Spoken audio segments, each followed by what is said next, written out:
गीता अध्याय 15 के श्लोक 16-17 में 3 प्रभु बताए हैं। ये 3 प्रभु कौन हैं? किस प्रभु की शरण में जाने के पश्चात जन्म और मरण समाप्त हो सकता है? 3 प्रभुओं में सबसे उत्तम परमात्मा कौन है? कैसा है? उसका क्या नाम है? इन सभी गूढ़ रहस्यों को जानने के लिए अवश्य सुनिए जगत गुरु तत्वदर्शी संत रामपाल जी महाराज के अमृत वचन। असली व्यवस्था सतलोक में है। कोई काम नहीं, किसी चीज का अभाव नहीं। सदाबहार वहाँ पेड़ वृक्ष काजू किस्म सेब संतरे फल सदाबहार वहाँ पर बाग बने हुए हैं। वहाँ का जल और दूध कभी समाप्त नहीं होता, खराब नहीं होता। समुद्र के समुद्र भरे हैं। जैसे गंगा का जल जो है सतलोक से आया हुआ है। ये एक एग्जाम्पल है कि ये कभी खराब नहीं होता। आप कितने वर्ष रख लो। और हम इस परमात्मा की वाणी कबीर वाणी, और जिस कबीर साहिब ने जो वाणी गरीबदास साहिब जी को दिया वो ज्ञान, उस अमर वाणी का हम पाठ करते हैं। और वहाँ यहाँ सिंपल जल रखते हैं, साधारण यहाँ का हम जो डेली पीते हैं उस जल को रख देते हैं। परमात्मा की इस वाणी के मंत्र चलते हैं, सत्संग के वचन होते हैं, उसके ऊपर सब मंत्रित होता है। वो उस जल को आप रख दीजिए, एक तरफ रख दीजिए गंगा का जल, एक तरफ ये अमृत जल रख दिए। उस परमात्मा की वाणी से सिंपल जल भी वैसा ही बन जाता है। हमारे पास अब भी एक माई ने ला कर दिया, जब हम घर घर पाठ किया करते थे जा करके, इतनी बड़ी बोतल है 2 लीटर की हमारे पास रखी है अभी। सन 1997 में उसका पाठ किया था। 1997, 14 वर्ष हो गए और आज तक वो ज्यों का त्यों है। तो सतलोक में उस परमात्मा की सतिथि है, उपस्थिति है, जिसकी यहाँ भी वाणी से इसे गंदे लोक में भी अमृत बन जाता है। सिंपल जल, वही ये जल अमृत गंगा वाला जल वहां से आया हुआ है। तो प्रश्न चल रहा है कि हम ये दयालु परमात्मा नहीं है, दयालु परमात्मा सतलोक वाला है। वहां जाने के बाद आपको कोई कष्ट नहीं होगा। शंखों लहर मेहर की उपजे कहर नहीं जा कोई, दास गरीब अचल अविनाशी सुख का सागर सोई। मन तू चल रे सुख के सागर, जा शब्द सिंधु रत्नागर। आत्म परमात्मा आकर कहते हैं, ए मन तू यहाँ क्यों उलझ रहा है काल के लोक में। मन के माध्यम से आत्मा को सचेत करते हैं प्रभु के सुख सागर में चल। जैसे गीता जी अध्याय नंबर 18 के श्लोक नंबर 62 में कहा कि अर्जुन तू सर्वभाव से उस परमेश्वर की शरण में जा, उसकी कृपा से तू परम शांति को और सनातन परम धाम को प्राप्त होगा। सनातन परम धाम जहाँ जाने के बाद फिर कभी लौट कर वापस संसार में नहीं आते। यानी वहाँ स्थायी सुख है, परम शांति है, स्थायी सुख है, वहाँ दुख नहीं है। अपने विषय में कहता है कि तूने मेरी शरण में रहना है तो युद्ध भी करना पड़ेगा। गीता ज्ञानदाता कहता है 8वें अध्याय के 7वें श्लोक में, अर्थात यहाँ शांति नाम की चीज नहीं, युद्ध भी करना ही पड़ेगा, लठ बजाना पड़ेगा। मेरी शरण में रहेगा तो उसकी शरण में जाना है तो तत्वदर्शी संत की खोज कर ले, वो जो साधना बताओ वैसे कर ले, फिर उसकी शरण में चला जाएगा। उसकी शरण में जाने के बाद फिर तू कभी लौटकर संसार में नहीं आएगा और सनातन परम धाम को और परम शांति को प्राप्त होगा, सुख सागर को प्राप्त होगा। वो सुख सागर कैसा है कि शंखों लहर मेहर की उपज कहर नहीं जा कोई। सतलोक में कोई कष्ट नहीं, कोई टेंशन नहीं। जैसे कभी कभी एकांत स्थान पर बैठे हों, अकेले हों और एकदम एक हिलोर उठती है अंदर से। दास के साथ तो बहुत बार होता है ऐसा। उसमें ऐसा लगता है कोई भी चाहे हमें कोई कितना ही कष्ट दे रहा हो, कितना ही हमारे साथ अत्याचार कर रखा हो, उसके प्रति भी दुर्भावना नहीं रहती। एक ऐसी हिलोर उठती है, ऐसी लहर उठती है अंदर से, वह थोड़ी सी देर रहती है। उसके बाद फिर 100 कोशिश करते हैं कि उसी व्यक्ति के प्रति फिर कभी मन में नो दुख ना हो, उसने हमें बहुत सता रखा है, बहुत कष्ट दिया, दुख नहीं आता उसका, लेकिन फिर वह बात नहीं बनती। तो कहने का भाव है कि ऐसी वो मेहर की लहर थी और उसके जाते ही यहाँ सारे कहर की लहर शुरू हो जाती है। ऐसा नहीं वैसा नहीं, उसको ऐसे कर दूंगा, उसको ऐसे कर दूंगा, उसने ऐसे कैसे बोल दिया, फलाना ये हो गया, ये कहर की लहर शुरू हो जाती है। तो सतलोक के बारे जानकारी देते हुए परमेश्वर ने कहा कि शंखों लहर मेहर की उपजे, वहां कहर नहीं जा, कोई वहां कोई दुख नहीं, कोई कष्ट नहीं। दास गरीब अचल अविनाशी, अचल जो सदा स्थिर, कभी नष्ट ना हो, चले नहीं, नाश ना हो, अचल अविनाशी, सुख का सागर सोई। वो सुख का सागर है। सागर माने समुद्र। समुद्र में जल ही जल, जल ही जल। 100-200 किलोमीटर आदमी चला जा किसी जहाज नौका में बैठ के, तो फिर देखो वहां कुछ भी चीज दिखाई नहीं देती, केवल जल ही जल, जल ही जल। तो ऐसे ही सतलोक में केवल सुख ही सुख, सुख ही सुख, सुख ही सुख, कुछ भी नहीं। उसको सुख सागर कहते हैं। और वहां दयालु भगवान रहता है। और ये काल का लोक है। अब एक बार परमेश्वर ने धर्मदास जी उस पुण्य आत्मा को, जैसा वो परमात्मा लीला करते हैं, वेद भी जिसकी गवाही देते हैं, वो ऐसी लीला करता है। धर्मदास जी को आकर मिले थे और भी अन्य महापुरुषों को मिले हैं। परमात्मा ने परिभाषा बताई थी इस सर्वपुरुष की, इस काल की। अब धर्मदास जी कह रहा था कि भगवान आप इसको काल कह रहे हो, देखो यहाँ भगवान ने कितनी सुविधा कर रखी है कि कैसे अच्छे बाग लगे हैं जिसमें फलदार वृक्ष हैं, कितना अच्छा जमीन पृथ्वी दी है, कैसी हवा बह रही है, कभी वर्षा हो रही है, कितना अच्छा अन्न उपजता है, और किसी कैसी सुविधाएं दे रखी हैं, दरिया बह रही है, नीचे जमीन में जल है। ये कितना अच्छा लग रहा है, कितना दयालु है परमात्मा। अब परमेश्वर ने बताया कि पुण्यात्माओं तुम जीव हो और जीव की सोच सतर जीव वाला ही होता है। अब परमेश्वर ने आके बताया कि तुम जिसको भगवान कहते हो ये भगवान नहीं है। मूला माया मग में बैठी अंसा चुन चुन खाई, ये ज्योत स्वरूपी कहे निरंजन में ही करता बाई। एक न करता दो ना करता नौ ठहराए बाई, दसवां भी धुंधर में मिल जा सत्य कबीर दुहाई। परमात्मा कहते हैं ये काल भगवान, काल भी कहता मैं भगवान हूं और कोई भगवान नहीं।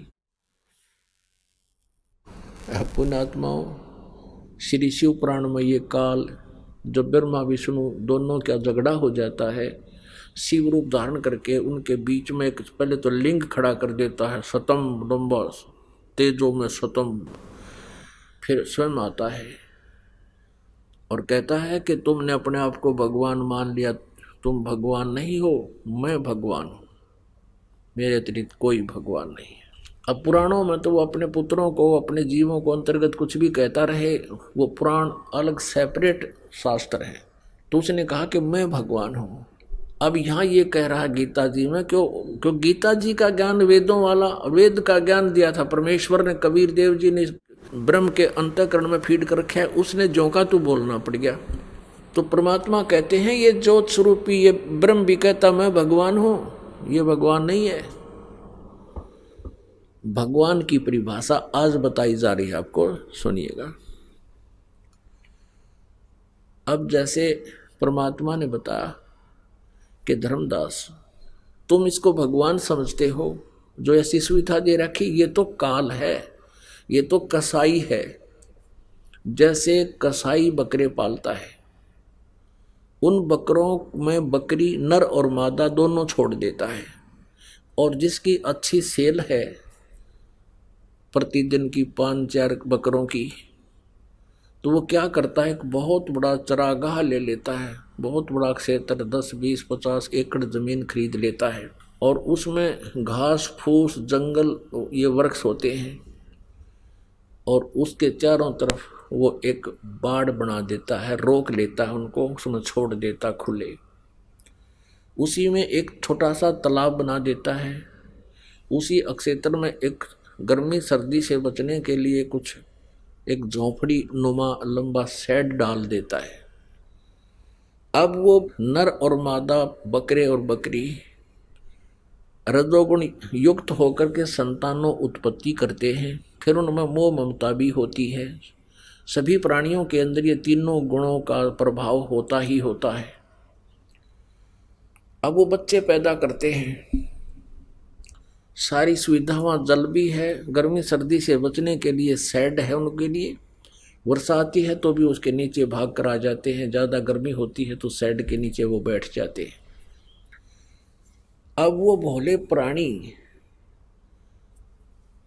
उस कसाई को जिसने इतनी सुविधा दे रखी है उसको अपना नेक मालिक मानता है, और ये देख सोचता है कि देख कितना अच्छा हमारा मालिक है, हमारी कितनी केयर टेक करता है, कितनी देखभाल रखता है, जल का तालाब है, पेड़ पौधे खूब हैं जहाँ वो घास फूस अड़ंगा खाते हैं, और शेड बना रखा है।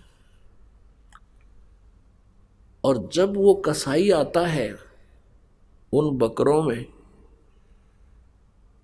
वो तो आके देखता है बाजू पकड़ के, ये कितना मांस हो गया, इसमें कितने किलो का मांस हो गया, कितने का बिकेगा। और वो न सोचे हैं हमारा दयालु मालिक आ गया, और वो बकरे उसको प्यार देते हैं, ऐसे चाटते हैं और ऐसे अपने आगे के पैर उठा के और उनको प्यार देना चाहते हैं, नो प्यार करना चाहते हैं कि बहुत अच्छा आदमी है यो, इतनी सुविधा दे रखी है। और वो आता है नो देखने, यो कै किलो का हो गया, कितने का बिकेगा। और फिर वैसे तो वो दिखता है बड़ा दयालु, कितनी सुविधा दे रखी है, और जब उसका आ जाता है डिमांड 5-4 बकरों की इकट्ठी, तो वो ना देखता किसकी माँ है, किसका बेटा है, किसकी बेटी है, मोटे मोटे लाठी लेकर डंडा लेकर ऐसे निकाल ले जाता है और जाके कटवा के अपना उल्लू सीधा कर लेता है। कुछ खुद का खाता है और बाकियों को बेच देता है। जब वो बकरे या बकरी वो ले जाता है निकाल के, उनसे संबंधित जो बकरे हैं वो बहुत कुछ देर तो नो रो रो कर भागते हैं, नो देखते हैं कहाँ गए कैसे गए, रोते रहते हैं, वो लेके चला जाता है। अब परमात्मा ने काल की परिभाषा बताई कि यो काल है और तुम इसको दयालु मानते हो। दुर्घटना में देखो किसी का बेटा मर गया, किसी की बेटी मर गई, खुद मर गए, पूरा परिवार का परिवार नाश हो जाता है। एक दुर्घटना में 4 व्यक्ति मर गए एक ही घर के। अब कहाँ गई वो दयालुता,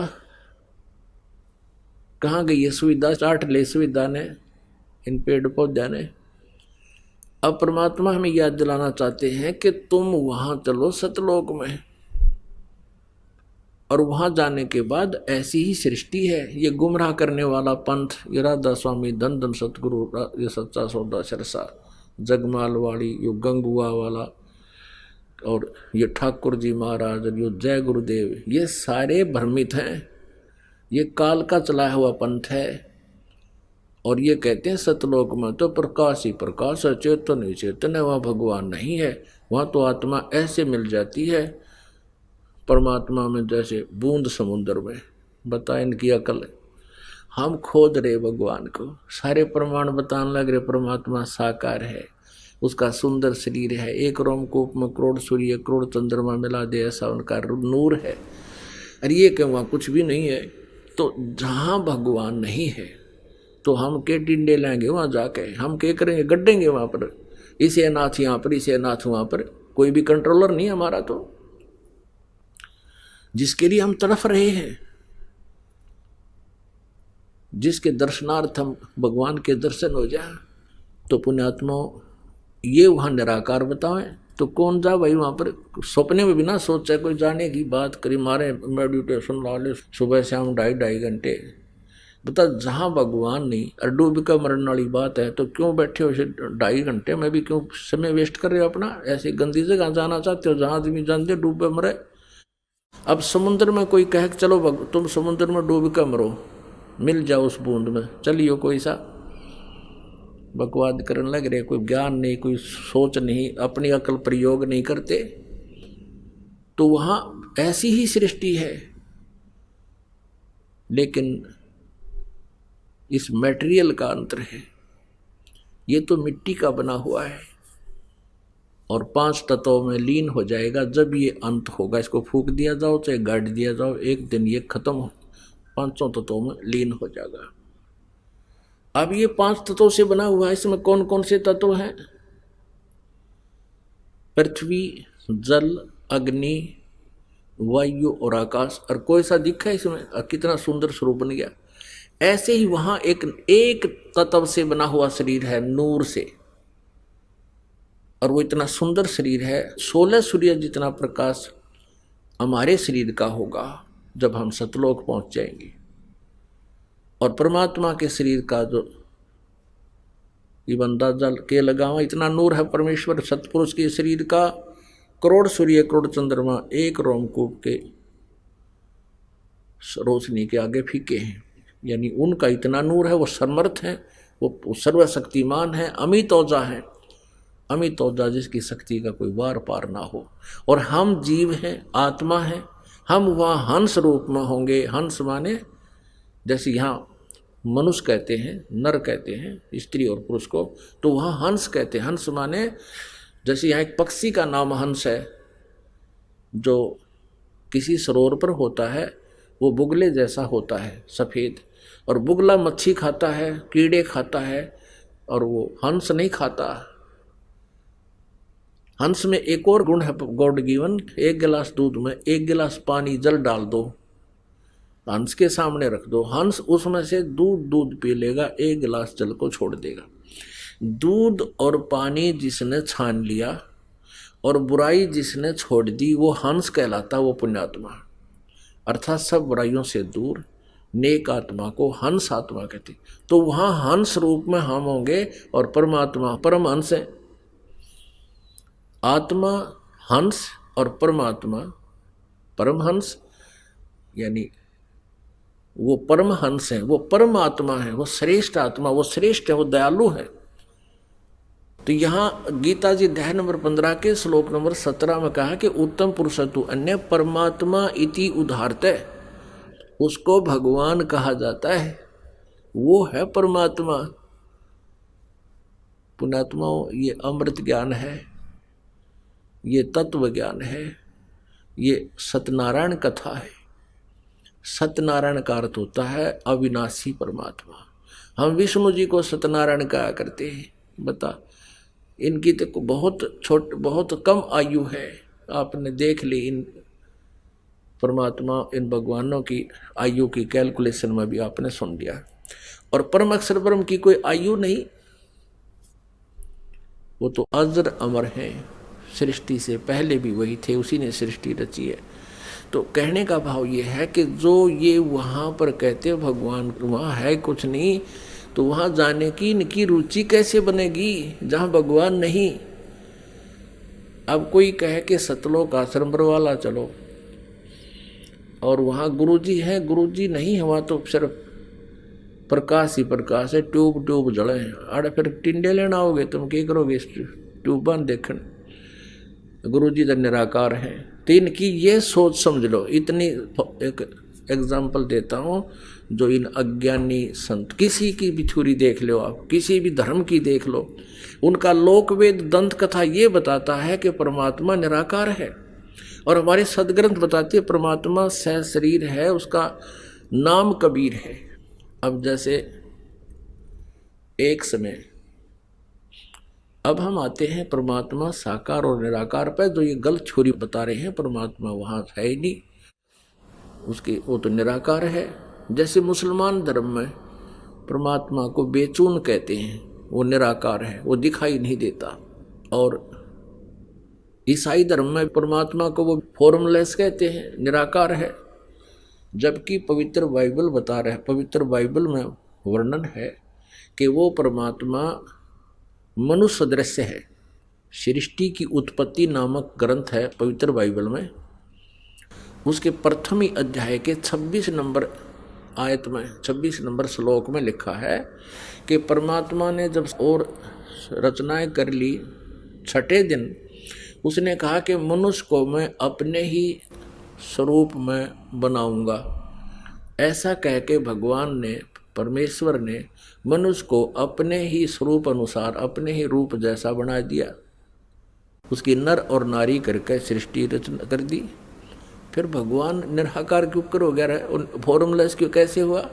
जब परमात्मा ने कहा है कि मैं मनुष्य को अपने जैसा बनाऊंगा, तो भगवान कैसा हुआ? मनुष्य जैसा। और उसने 6 दिन में सृष्टि रचकर 7वें दिन तख्त पर जा बैठा हो। यही पवित्र कुरान शरीफ में सूरत फुरकानी 25 और आयत नंबर 52 से लेकर 59 तक उसमें स्पष्ट किया है कि कुरान शरीफ का ज्ञानदाता,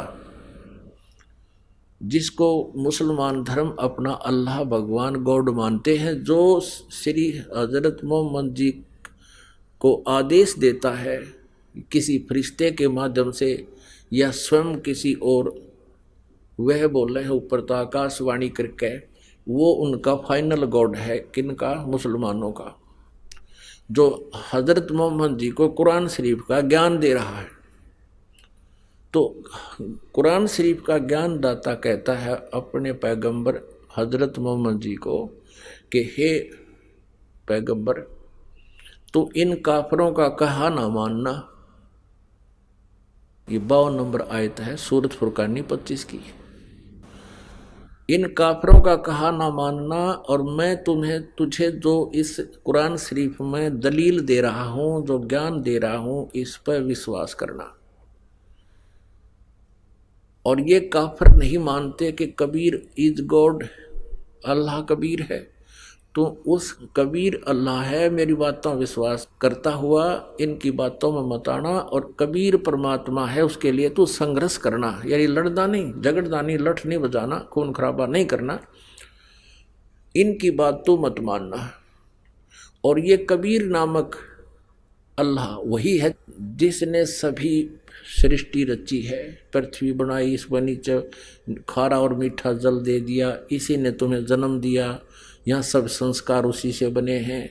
फिर वो परमात्मा अपने बंदों के गुनाहों से खूब खबरदार है। वो कबीर अल्लाह अपने बंदों के पापों का नाश कर देता है, उसके अपराधों दुखों से परिचित है। वो अल्लाह कबीर है जिसने 6 दिन में सृष्टि रची और 7वें दिन तख्त पर जा विराजा। वो अल्लाह कबीर है। उसकी खबर किसी बाखबर से पूछ देखो। इससे सिद्ध हुआ कि कुरान शरीफ के ज्ञान दाता अल्लाह से कोई अन्य और अल्लाह है, कबीर नामक अल्लाह है, जिसने 6 दिन में सृष्टि रची और 7वें दिन तख्त पर जा बैठा। उसकी जानकारी कुरान शरीफ का ज्ञान दाता भी नहीं रखता। इससे सिद्ध है कि वो भी कंप्लीट नॉलेज नहीं रखता। ऑप्शन छोड़ दिया है कि उस अल्लाह की जिसने सब सारी सृष्टि की रचना की है, जो सबका मालिक है, जिसने 6 दिन में सृष्टि रची, 7वें दिन तख्त पर जा बैठा, उसकी खबर, उसकी जानकारी किसी बाखबर से यानी तत्वदर्शी संत से पूछो। कुरान शरीफ का ज्ञानदाता नहीं जानता। इससे सिद्ध है कि वो भी अल्पज्ञ है। ऐसे ही गीता जी अध्याय नंबर 4 के श्लोक नंबर 34 में कहा है कि उस तत्व ज्ञान को जो सच्चिदानंद घन ब्रह्म की वाणी में है, उस परमेश्वर की जानकारी, परम अक्षर ब्रह्म की जानकारी किसी तत्वदर्शी संत से पूछो, वो उस परमात्म तत्व की जानकारी देंगे। इससे सिद्ध है कि गीता का ज्ञानदाता भी अल्पज्ञ है, उस तत्व ज्ञान से परिचित नहीं है और उस परमात्मा से भी परिचित नहीं है, परम अक्षर ब्रह्म से। तो यहाँ सभी लोक वेद के आधार से, दंत कथाओं से कहते हैं परमात्मा निराकार है।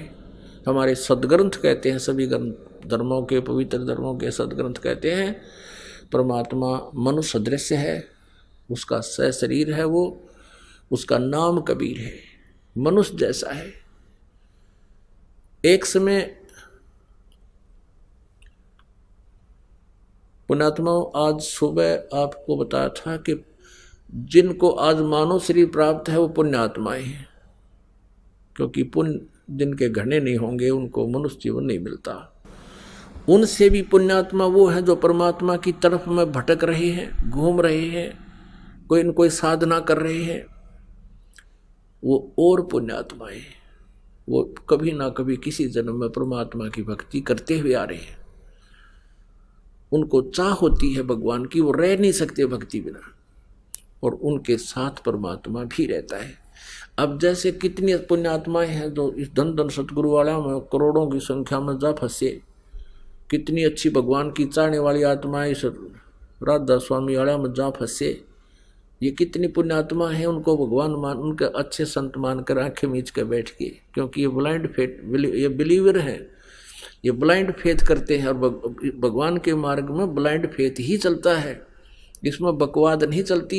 लेकिन ब्लाइंड फेथ भी तो वहाँ करे जहाँ बात ज्ञान समझ में आ जा। अब जैसे बबूल का पेड़ बोके बीज के, और उस पर ब्लाइंड फेथ कोई कर ले के आम लागेंगे, 7 जन भी ना लागे, पहले तो आम का बीज सेलेक्ट करे और आम का बीज बो के फिर ब्लाइंड फेथ करे, उसकी सेवा करे, फिर पूजा करे, तो फिर आम लगेंगे। ऐसे ही इन नकली गुरुओं से मोक्ष प्राप्ति नहीं होगी। वहाँ ब्लाइंड फेथ कर लिया इन्होंने, क्योंकि पता नहीं श्रद्धालुओं को ये बबूल है, ये तो काल के दूत हैं। अब इस ज्ञान से उनका निर्णय होगा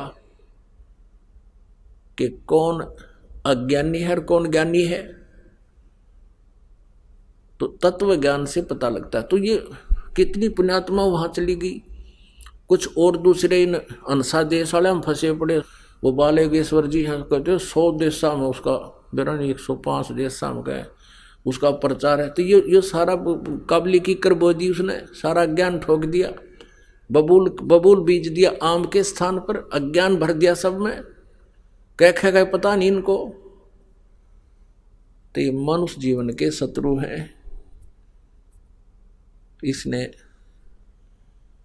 ईसा मसीह ने कहा था कि ए भोले श्रद्धालुओं, तुम जिन अपने गुरु पीरों को अच्छे आत्मा मानते हो, तुम्हारे पास आते हैं, तुम्हारे घरों पर आते हैं, तुम उनकी सेवा करते हो और वो बहुत प्यार से आपको समझाते हो, बहुत प्यार से रहते हैं, तुम इनको भेड़ समझ रहे हो, शरीफ, ये भेड़िया हैं, ये तुम्हारे जीवन का नाश कर रहे हैं,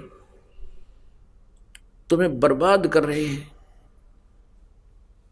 इस बात का विरोध कर दिया उन नकली गुरुओं ने और उस पुण्यात्मा को क्रश करवा कर छोड़ा।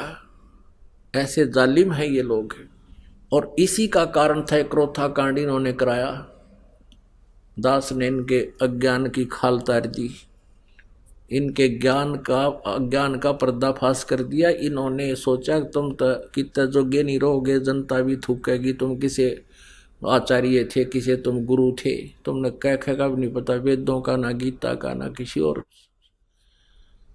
ज्ञान। तो इन्होंने अपना उस अज्ञान को बचाने के लिए इन कैसा जुल्म करवा दिया, क्रोथा कांड, आश्रम छिनवा लिया सीएम से मिलकर, जनता को भ्रमित करवा दिया, गलत प्रचार करवा के, और झूठे केस बनवा दिए हमारे पे। लेकिन अब वो 500-600 वर्ष पुराना भारत नहीं है। शिक्षा का यही लाभ है, सब एजुकेटेड हैं, बहन भाई बेटे बुजुर्ग, और सभी समझते हैं अपने सदग्रंथों को, जिसका परिणाम है कि आज हम फिर आबाद हो गए, क्योंकि हमारे साथ परमात्मा है, परमेश्वर हमारे साथ है। उस परमेश्वर का चलाया हुआ ये पंथ है, ये मार्ग है। तो ऐसे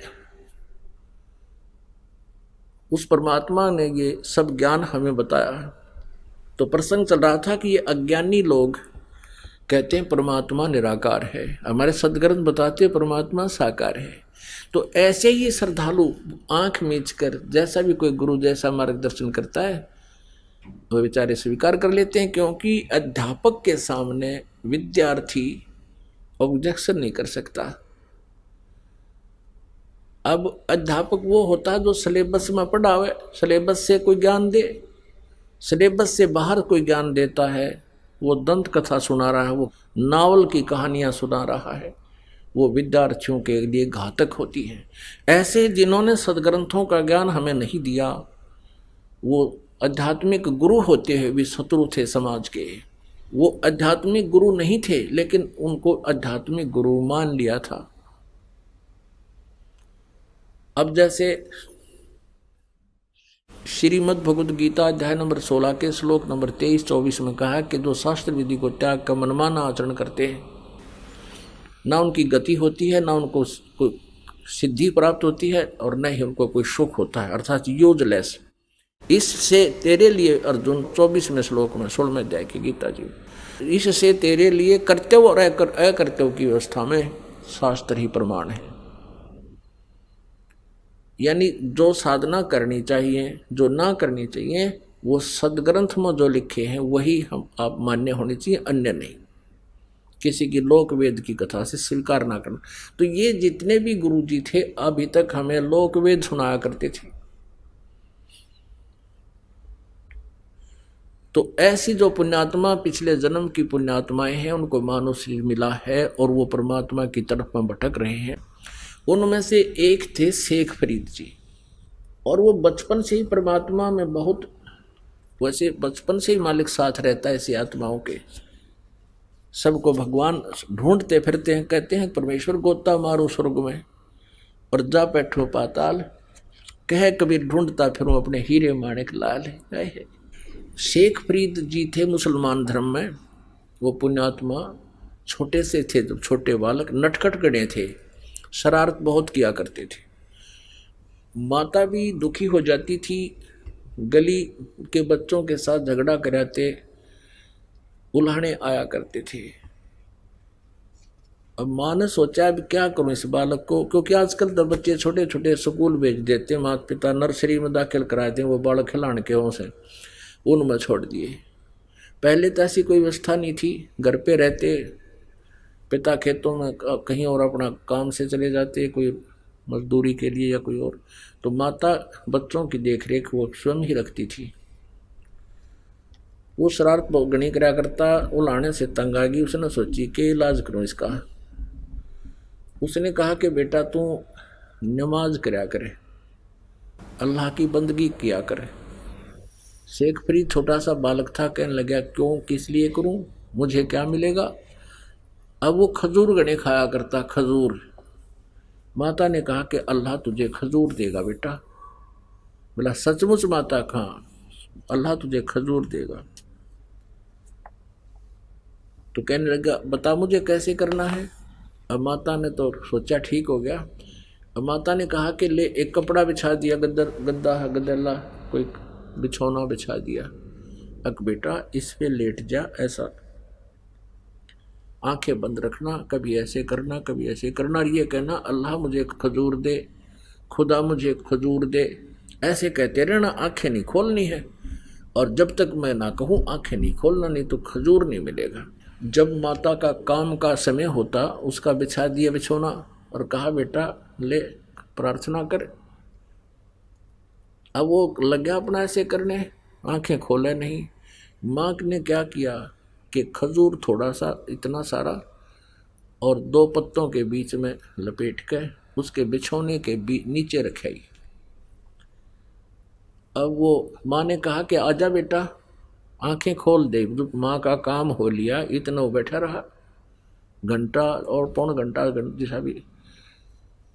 तो उठ के आ गया कि माँ आप तो झूठ बोलते थे, अल्लाह ने खजूर तो दिया नहीं मेरे को।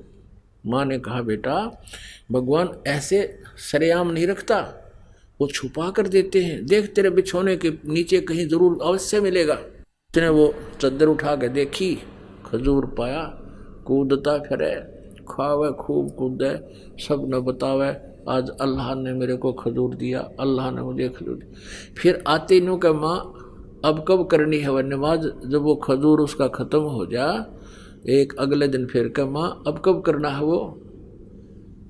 अब ऐसे माँ ने पा गया उसका तासीर अक्यों ठीक सेट हो गया। एक दिन क्या हुआ, वो खजूर रखना भूल गई और वो उठा, चद्दर उठाई, वहां परमात्मा ने रजा बख्शी, वो खजूर रख दिया ऐसे ही। और वो शेख फरीद खजूर खाता हुआ आ रहा है।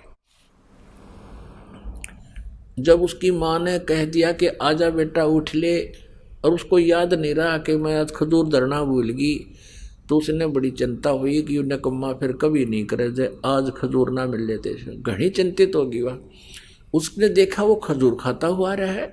माँ ने पूछा बेटा ये खजूर कहाँ से लाया तू। कहने लगा माँ प्रतिदिन अल्लाह दे के जाता है, मेरी चद्दर के नीचे मिलता है मुझे।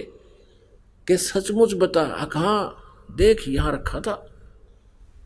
अपने आत्माओं परमात्मा कहते हैं जो जन मेरी शरण में ताका हूं मैं दास, और गेल गेल ला गया फिर जब लग धरती आकाश। अब उस बच्चे का बचपन से इतना दृढ़ विश्वास हो गया भगवान में कि परमात्मा तो ऐसे भी देता है। बड़ा होकर के वो बच्चा घर त्याग गया। घर त्याग गया तो उसने एक नकली गुरु मिल गया, उसमें सिद्धियां थी, आसपास के क्षेत्र में बड़ा बोलबाला था। वहां चला गया। वो फक्कड़ फकीर था,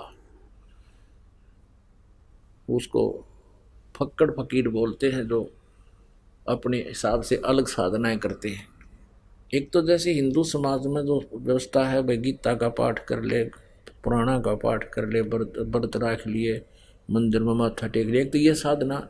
एक दो संत हैं घर छोड़ जाते हैं, धूना ला कर बैठ जाते हैं, जंगलों में बैठ जाते हैं, वो अलग होते हैं, वो भी साधना ही कर रहे माने जाते हैं। ऐसा वो एक संत था, वहाँ चले गए। जैसा भी उस संत ने उस प्यारी आत्मा को मार्गदर्शन किया वो दृढ़ होकर लग गया। आश्रम में रहने लगे। 8-7 भगत रहते थे। अब जो व्यक्ति घर से निकलकर आया है, घर भी त्याग दिया परमात्मा की तरफ में, फिर उसके पास शेष के रह गया। गुरु जी को परमात्मा तुल्य मान के उसके एक एक वचन का पालन करे, गुरुदेव की आज्ञा का पालन करे, गुरुदेव की क्रिया न नहीं देखे। और हम तत्व ज्ञान से परिचित ना होने से हम गुरु को अपने जैसा ही मान लेते हैं। अपने जैसा नहीं होता। आप जैसा होता तो आप ही सांग जोड़ देते कि तजा करके। गुरु के ऊपर परमात्मा प्रसन्न होता है। लेकिन कौन से प्रभु का वो जो नुमाइंदा है, जो नर जाकी शरणा बसे ताको ताकी लाज, जल सूही मछली चढ़ जाए ये बह जाते गजराज। यानी जिस भी इष्ट की जो साधना करता है वो और सच्चे दिल से करता है, उसके ऊपर उसकी रजा होती है न्यारी। तो ऐसे ही शेख फरीद ने तो परमात्मा पाने के लिए समर्पण किया। गुरु जी जो आदेश दे सिरोधारिये, मन में दोष कपट कति नहीं आवे। गुरु जी हुक्का पिया करते थे और शेख फरीद ने कभी छुआ नहीं। वो गुरु जी खुद पीते थे लेकिन दूसरों को हुक्के के लिए नहीं कहते थे, उनके गुरु जी जो थे। अब क्या था, वहाँ पर शेख फरीद अपने गुरु जी का कृपा पात्र हो गया, क्योंकि जैसे भी वो कहें उसमें कोई काम वो त्रुटि छोड़ा नहीं। और अन्य गफलत करते थे, उनसे अधिक लगाव उस गुरुदेव का शेख फरीद में था। लगाव का मतलब ये है कि जैसे 4-5 सेवक हैं और जैसे गुरुजी कहता बेटा जल लाना, एक तो कहता लाऊं हो गुरुजी, और गेर का कंधे बतौलिया नान चला जा, स्नान चला गया, लाऊं हो गुरुजी, नाटे भी नहीं करे भी नहीं। अरे कहते ही दौड़ा आवे अकलो गुरुजी। तो अब गुरुजी उसी को कहेगा बार बार, एक उसको कैसे कहेगा, कवे नूर जाओ इधर ने। एक थोड़ा सा यहाँ एक चुटकुला सुनाते हैं। 2 गुरु चेला थे, 2। शाम के समय गुरुजी ने कहा अपने शिष्य से कि बेटा देखना, सोने की तैयारी पकड़ के गुरुजी वृद्ध थे, लेट गए चारपाई पर। अब बेटा देखना बाहर वर्षा तो नहीं हो रही है। अब चेला इधर लेटा हुआ था, लेटा लेटा कहता गुरुजी हाँ वर्षा हो रही है। गुरुजी बोला रहा तू बाहर तक गया नहीं, तुझे क्या पता कि बिल्ली भीग का आई है, और बिल्ली की तो नाले में पड़ गई होता है, पानी के में, जल के में। फिर कहने लगा बेटा अरे ये दीपक बंद कर दे, बुझा दे दीपक। चेला बोला गुरुजी आंखें बंद कर लो, हो गया बंद। बोला अच्छा भाई। फिर गुरुजी ने कहा बेटा दरवाजा तो बंद कर दे। गुरुजी दो काम मैंने कर दिए, एक तू कर ले। तो एक तो इसे चले गुरुजी के, और एक ऐसा हो कहते ही भागा जावे हाँ जी बाहर गुरुजी कोई वर्षा नहीं है या है। आंख दीपक बंद कर दिया, अच्छा गुरुजी अभी करता हूं। एक ऐसा शिष्य हो, और एक गुरु शिष्य थे। गुरुजी ने कहा एक दिन एक अपने शिष्य को जो ओबीडेंट था, जिसको शिष्य कह सकते हैं, कि बेटा एक दरिया थी, दरिया के किनारे एक पेड़ था। उस शिष्य से कहा कि बेटा इस पेड़ के चारों तरफ एक चबूतरा बना दे मिट्टी का, मैं सुबह घूमने आता हूं, मेरा दिल करता है कुछ देर यहां बैठकर प्राकृतिक आनंद प्राप्त करूं। दरिया के किनारे आश्रम आधा किलोमीटर दूर था, वो वहां घूमने आता था। गुरुजी शिष्य भी साथ आता। गुरुजी जब वापस आश्रम में आगे गया कस्सी लेकर, और चारों तरफ बहुत सुंदर मिट्टी का चबूतरा बना दिया, 4-4 फुट चौड़ा वृक्ष के चारों तरफ, और लीप लाप के ऐसा बना दिया फिट। अब गुरुजी ने वह देखा कि वाह बेटा वाह, वहाँ घूम फिर के दरिया पर स्नान करके वहाँ बैठ गया। चेला बैठ गया नीचे, बैठा रहा, वाह भाई वाह।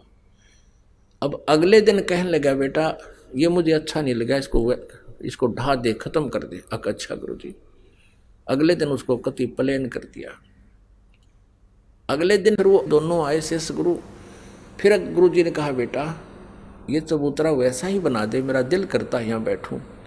चेले ने अगले दिन फिर वैसा ही बना दिया। तीसरे दिन फिर गुरुजी ने कहा कि नहीं इसको वैसा ही कर दे। अच्छा गुरुजी, वैसा ही कर दिया। 2 दिन छोड़ के फिर कहा बेटा मेरा दिल करता है जैसे मैं यहीं बैठूं, एक चबूतरा बना दे। अगले दिन फिर बना दिया। और फिर 2 दिन पीछे गुरुजी ने फिर कह दिया इसने कर दे ठीक, मुझे अच्छा नहीं लगा, मेरा कुछ नहीं दिल लगता है। तो एक और देखा करता, वहां कोई पाली था, गवाला था। वो कहने लगा उस चेले ने, जब वो अगले दिन उसने ढाण आया, उसको प्लेन करना आया, कहने लगा अरे तेरा दिमाग खराब हो रहा है, इस बुढ़े का तो दिमाग खराब हो रहा है। एक दिन कहे बना दे, दूसरा दिन कहे ढा दे, हैं, और तू इसकी सारी बात मानता है।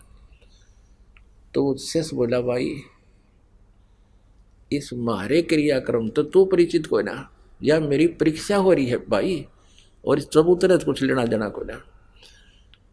तो कहने का भाव यह कि एक ऐसा शिष्य हो, तो वो ऐसे शिष्यों में तो था वो कौन, शेख फरीद।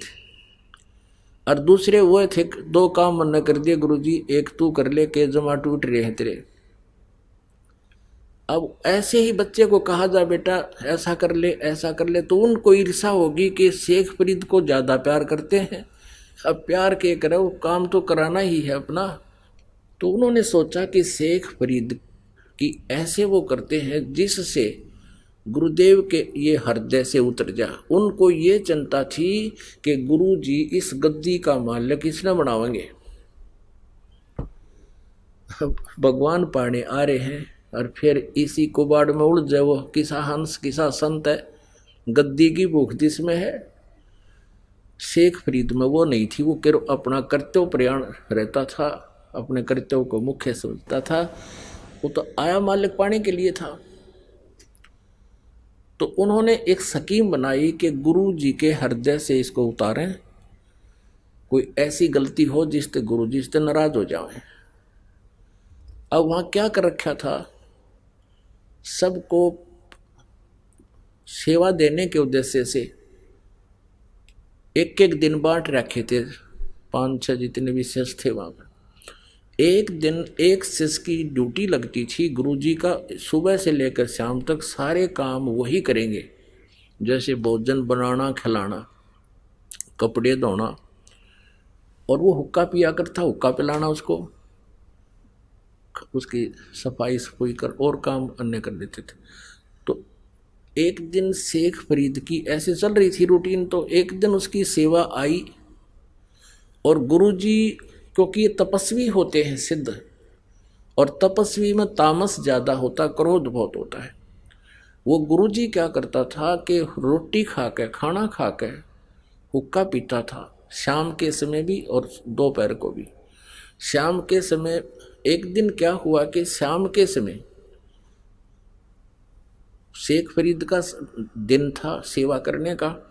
उन्होंने सोचा दिन में तो इधर उधर से ये बना लेगा ओके की आग। क्या करता था वो गुरु, यदि खाना खाने के पश्चात हुक्का 5-10 मिनट में आ गया, लिया तो लिया, चला नहीं तो डंडा उठा के उसके कई मारता था, और कई दिन उसको सेवा नहीं देता था, कई दिनों तक। इतना कुपित हो जाता था, हुक्के का इतना कसूता वो था एबी। अब इस बात का सबको पता था, तो अन्य जो शिष्य थे उन्होंने सोचा कि आज इसकी टर्न है और शाम के समय अग्नि को बुझा देंगे हम, जब ये खाना खिलाने जाएगा गुरुजी को। अब खाना बना के शेख फरीद जी क्या करते थे कि लकड़ी की कोले होते थे, उनको तैयार कर देते थे हुक्का भरने योग्य। आते हुक्का भर के गुरुजी को दे दूंगा, खाना खिला के आके 2 मिनट में, 4-5 मिनट में दे देता था। अब खाना खुना खिला के आराम, तो वो आया, देखा पीछे से आग बुझ गई। आग थी नहीं उसमें, अग्नि नहीं थी, वर्षा के दिन थे। उसने सोचा भाई होगी आग बुझ गई होगी, नहीं ध्यान गया। उसने सोचा 1 किलोमीटर दूर है गांव, वहाँ धुआं उठ रहा था एक घर में, शाम का समय था। उसने सोचा आज तक की जितनी भी अब गुरुजी के प्रति आपकी गुडविल है वह खत्म होगी और तेरी भक्ति का नाश हो जाएगा। गुरुजी रुष्ट हो गए तो मेरे पल्ले कुछ नहीं रहेगा। ये सोच कर चलम उठा कर ओके की स्पीड ठोक दी, फुल स्पीड तक गया जिस घर में धुआं उठ रहा था। और वो माई क्या कर रही थी, वर्षा के दिन थे, चूल्हे में अग्नि बालने का, जलाने की प्रयत्न कर रही थी। कभी धुआं हो जा, कभी आंखों में धुआं आवे, पानी पड़े, यानी गिल्ला सापन होकर के वो आग जला रही थी। कभी बुझ जाती थी, कभी फिर जला रही थी, यानी उसने आग जला रखी थी ऐसे, वो दुखी हो रही थी। अब वो शेख फरीद कहा माई अग्नि देना, माई अग्नि देना। अब वह हो रही थी गुस्से में कि अग्नि डूना वाला, आँख फुड़वा ले, आँख फूट गई मेरी, तो भी फुड़वा ले आँख, तब दूंगी अग्नि। अकले माई चिमटा ले रहा था, आँख में गो के और वो आँख काट के दे दी। अकले माई अब तो दे दे मुझे अग्नि। अब माई ने सोचा रे तेरा गजब, इतने सचमुच आँख निकाल दी। वो डर गई, सारी चूल्हे की आग बाहर निकाल दी। किले महाराज जी ले जा। उनको पता था कि ये जिस आश्रम से आया है वो महात्मा बहुत सिद्ध पुरुष है, उसने जो वचन निकाल दिया तो तुम्हारे कुल का नाश हो जाएगा। वह डर गई। अब उसने कुछ नहीं कहा बेचारे ने। उसने क्या किया, अपना कपड़ा सा बांध लिया एक आँख के ऊपर के जो निकाली थी, और अग्नि रख के और फिर स्पीड तक भाग लिया। उधर गुरुजी ने देखा भी 2 मिनट हुई, 4 हुई, 5 होगी, 10 मिनट जब होगी, आवाज लगाई रहा शेख फरीद हुक्का भरला बेटा, आवाज नहीं आई। थोड़ी देर बाद से फिर लगाई आवाज, तीसरी आवाज फिर लगाई रहा कित मर गया तू शेख फरीद, कहाँ मर गया तू आज। तब उसने सुनी गुरुजी तो भाई नाराज हो लिए, वो दूर से ही कहता आ गया गुरुजी, आ गया गुरुजी। बोला के बात हो गई थी, गुरुदेव अग्नि बुझ गई आज और गांव से दौड़ के लाया। अका अच्छा बेटा कोई बात नहीं, रख दे। हुक्का भड़का तो पी गया, सो गया, और वो जाकर अपना एकांत में लेट गया। माई ने सोची जे अब जाऊंगी तब ना जाने महात्मा के कह देगा, सवेरे तक कुछ उनका गुस्सा कम हो लेगा।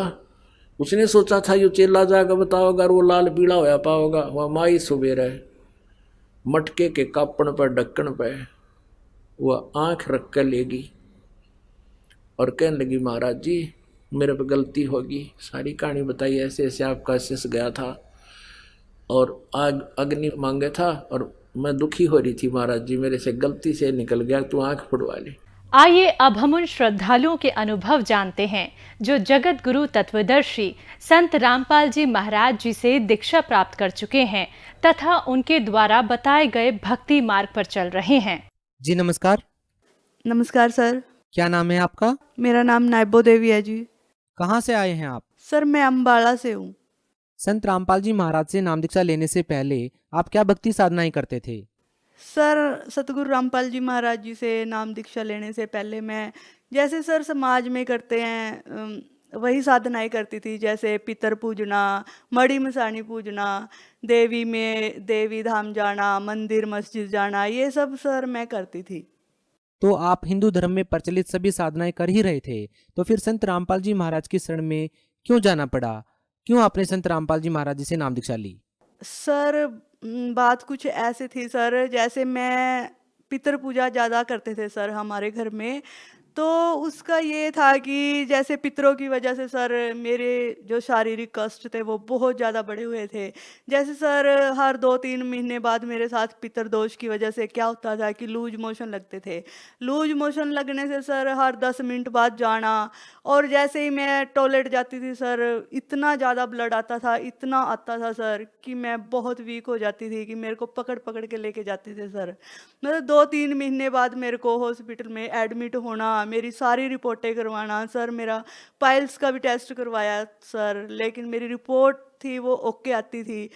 पर इसके बावजूद क्या था सर, जरा सा झाड़ झपटा कहीं से घर वालों ने करवा दिया, कोई धागा डलवा दिया, तबीज डलवा दिया, इससे मेरे को क्या था कुछ दिन तो राहत मिलती थी, लेकिन उसके बाद सर मेरी प्रॉब्लम जूं की त्यों मेरा ब्लड भी सर 4 ग्राम 5 ग्राम ऐसे रह जाता था सर।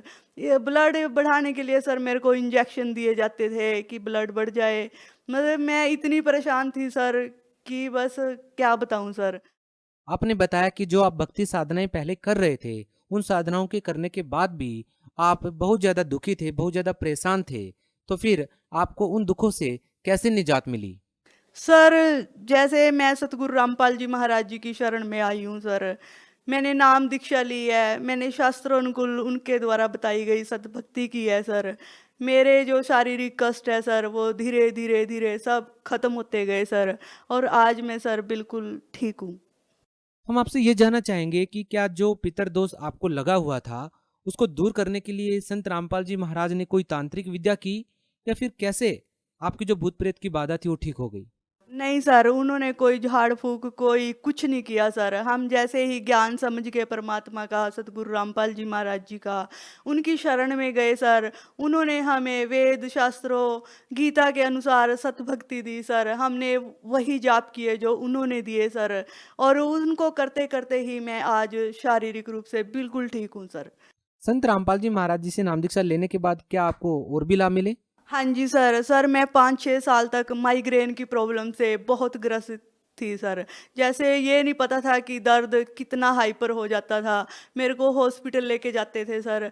वहाँ पे क्या था सर, इंजेक्शन इतने ज़्यादा दिए जाते थे, इतनी हाई डोज दी जाती थी मेरे को सर कि मैं मतलब कई कई दिन तक मैं बेड से उठ भी नहीं पाती थी। मतलब ये था सर, दर्द मेरा बहुत ज़्यादा था। सतगुरु रामपाल जी महाराज जी के आशीर्वाद मात्र से सर मेरा जो माइग्रेन है पता नहीं सर कहाँ चला गया, आज तक मेरे को वो दर्द नहीं उठा सर। संत रामपाल जी महाराज से नाम दीक्षा लेने के बाद आपको और भी लाभ मिले? सर मेरे को जैसे शारीरिक लाभ तो सर हुए ही हैं, मेरे को मानसिक लाभ हुए हैं सर। जैसे मैं मानसिक, वही है, शारीरिक कष्ट इतने ज़्यादा थे सर, मैं मानसिक रूप से भी सर टूट चुकी थी। मन में ये आता था कि ये कोई ज़िंदगी नहीं है, हर टाइम बेड पे ही लेटे रहना, किसी ने खाना दे दिया तो खा लिया, नहीं तो सर ऐसे ही भूखे प्यासे ऐसे ही रहना सर। तो मानसिक लाभ मेरे को इतने ज़्यादा हुए हैं। अब ज़िंदगी जीने का सर ये है, पहले ये था कि मौत आ जाए या खुद कुछ खा के मर जाए, कुछ भी कर ले, आत्महत्या करने का भी सर मन में आता था। लेकिन सतगुरु रामपाल जी महाराज जी ने हमें ऐसा ज्ञान दिया सर, आज ज़िंदगी जीने का मज़ा ही आ गया। मतलब ये है सर, उनके जाप करने से मतलब ये है ज़िंदगी रंगीन लगती है सर। अब ये होता है कि भक्ति करे कोई अपना नहीं, जब सर कोई दुख में ही अपना नहीं तो सुख में कैसे हो सकता है।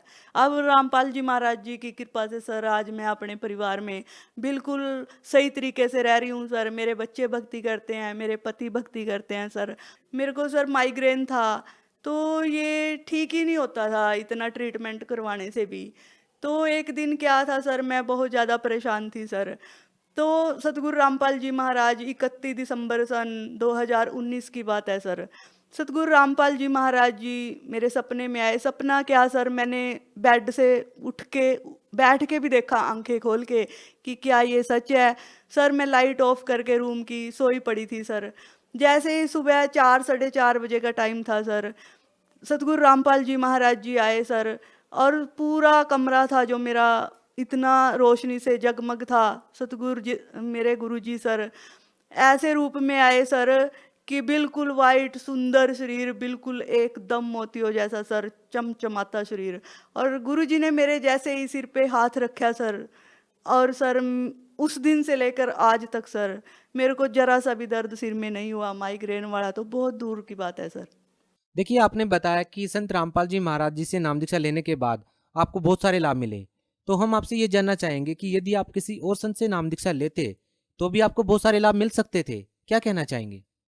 सर देखिए सर, मैंने अपनी शारीरिक मानसिक परेशानी की वजह से कि मेरे को कैसे ही राहत मिले इन परेशानियों से सर, मैं डेरा सच्चा सचखंड बल्ला जी गई सर, जो अमृतसर में पड़ता है सर। वहाँ के जो गद्दी नसीन गुरु हैं सर, वो गुरु निरंजन दास जी हैं सर। क्या हुआ सर, उनसे नाम दीक्षा लेकर जो भी उन्होंने 5 मंत्र मेरे को दिए, मैंने 5-6 साल तक 2018 तक उनका जाप किया, लेकिन मेरे को कोई राहत नहीं मिली सर।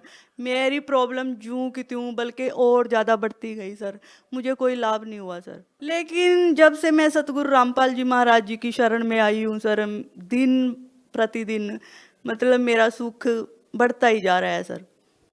आपको क्या लगता है, आप क्या कारण मानते हैं कि आप जो पहले भक्ति साधनाएं कर रहे थे, उन साधनाओं के करने से आपको कोई भी लाभ नहीं मिल रहा था, और जब आप संत रामपाल जी महाराज जी से नाम दीक्षा लेकर के भक्ति साधनाएं कर रहे हैं तो आपको बहुत सारे लाभ मिल रहे हैं? आप क्या कारण मानते हैं?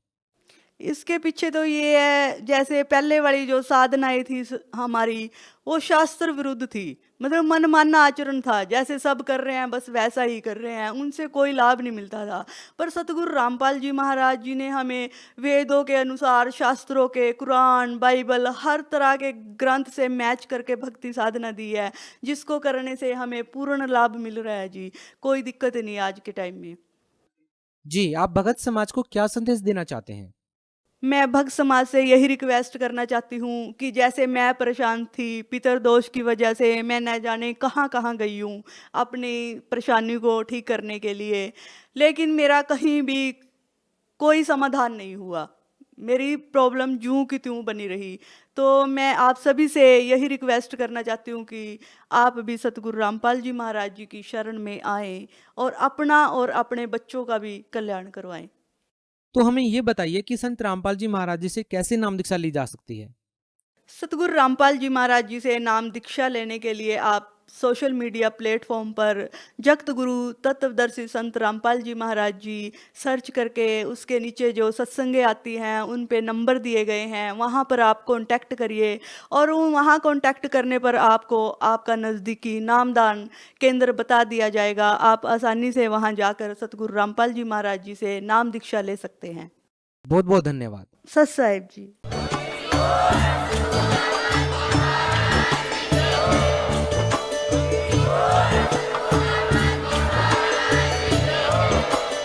आप सुन रहे थे जगत गुरु तत्वदर्शी संत रामपाल जी महाराज जी के मंगल प्रवचन। अधिक जानकारी के लिए विजिट कीजिए हमारी वेबसाइट www.jagatgururampalji.org। संत रामपाल जी महाराज जी के शुभ आशीर्वाद से पूरे विश्व भर में 500 से भी ज्यादा नाम दीक्षा केंद्र हैं, जिन पर संत रामपाल जी महाराज जी द्वारा ऑनलाइन निशुल्क नाम दीक्षा दी जा रही है। अपने नजदीकी नाम दीक्षा केंद्र का पता